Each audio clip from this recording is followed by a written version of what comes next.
My name is Bob Dunford, and I'm the City of Edmonton's Director of Roadway Maintenance for Transportation Services. I'm here today to talk to you about our residential blading program. When you're looking at snow and ice control, different kinds of streets and different conditions require a variety of types of equipment. For the residential roadways, we use primarily trucks with blades that are underneath the truck, kind of in the center of the truck. We refer to them as underbody blades. Now, these vehicles are really well suited in urban situations, but particularly in residential neighborhoods. You get the full maneuverability of the truck rather than having a blade on the front of it. So, and this is an important distinction to be made in the work that's done by truck plows versus graders. Graders are something that are very good on your wider streets. They can put more pressure down to blade things down to bare pavement. And I said they're great on arterial roadways, but it's very difficult to maneuver them in residential areas. That's why we use the underbody plow trucks. Generally, the residential blading takes place after we've completed a plowing program, including the seasonal parking ban on the collector bus routes. So this is the last step in the cleanup. Now, when we come into a neighborhood with our blade trucks, we're coming in there to create a level snowpack of a maximum of 5 centimeters. We always want to have the snowpack at the most 5 centimeters, preferably less than that. So what that means is when these trucks come in, they're not lowering the blade all the way to the pavement.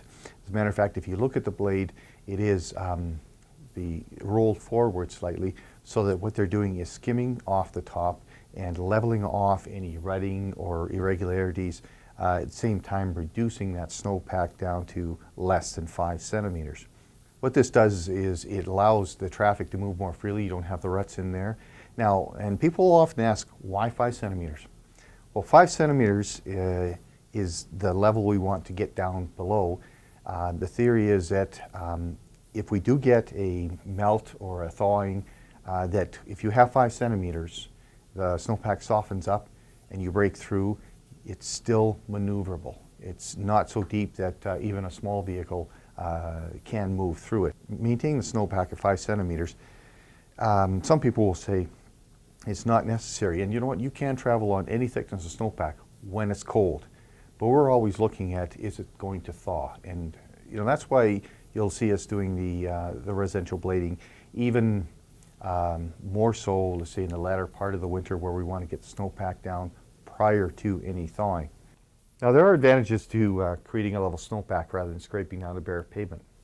Most importantly, we're looking at the ability to minimize the windrows on the side of the roadway.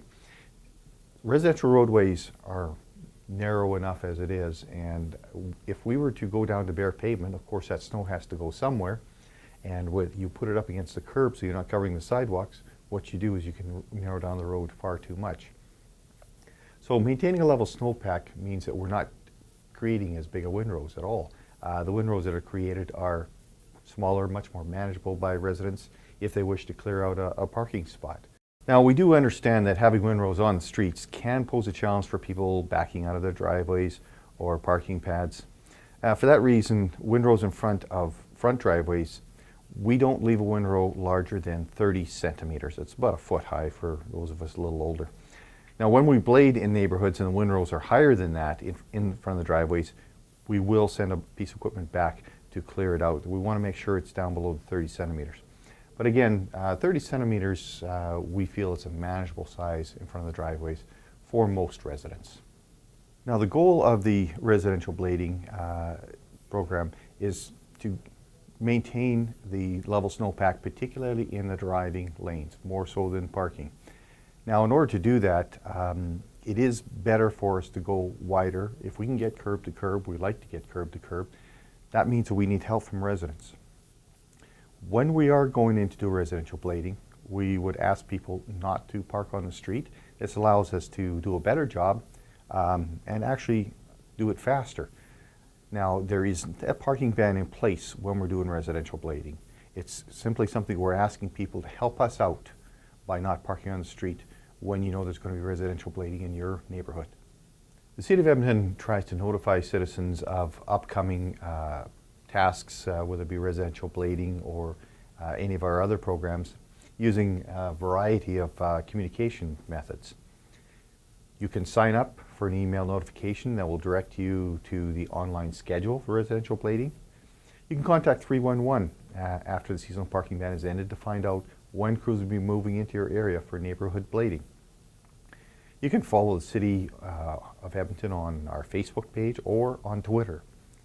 You can monitor the local media outlets. We also have placed 60 digital message signs throughout the city, and when we are doing our neighborhood blading program, they will read Neighborhood Blading in Progress. You can also visit our website at www.edmonton.ca/winterroads, and then you click on Neighborhood Blading Schedule and you'll find the information there. We appreciate the cooperation of the citizens of Edmonton during our snow program, and together we can keep the city moving safely through the winter season.